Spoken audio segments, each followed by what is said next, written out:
While it is true that we each have separate brains, our minds are interconnected in many complex and mysterious ways.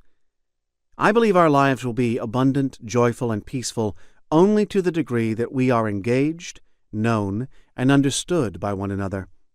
I also believe we cannot separate what we do with our brains and our relationships from what we do with God.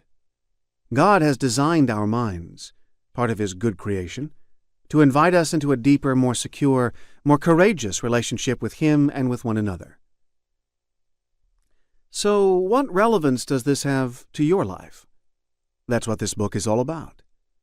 First, we'll explore fundamental aspects of the brain's structure and function to see how aspects of neuroscience point to God and affirm what believers have been living out as a community of faith for over 4,000 years.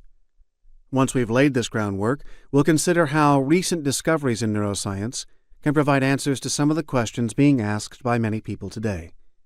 You might be asking some of these questions yourself. For example, in a world that is more connected than ever before, why do I so often feel so alone? Why do I find it so hard to change? Why can't I get past my past? Since my emotions often seem to get me in trouble, do they have any value? Why can't I just go it alone? Why do I so often lose it with other people? How does Jesus make a way for me to be freed from the grip of sin here and now, not just in the new heaven and earth?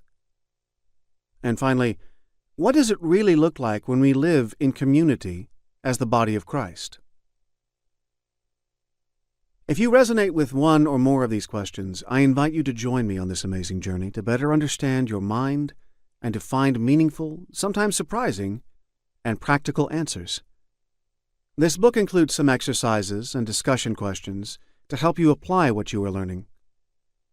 We who desire to follow Jesus, who pant for God as a deer pants for water, have been given insights from God's own creation, the findings of neuroscience, attachment, and storytelling, that not only offer a different way to think about the mind, but also create space for God to change us.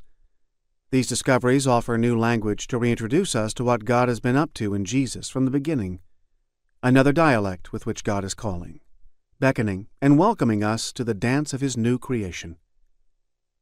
If this promise calls to you like the memory of a song you recognize but have never heard before, feel free to move in closer to the orchestra. You may find the music to be at once soothing, energizing, and disturbing. But don't be afraid. As Tolstoy proclaimed, "We were created for joy, and this is the place I hope you find yourself as you listen to this audiobook."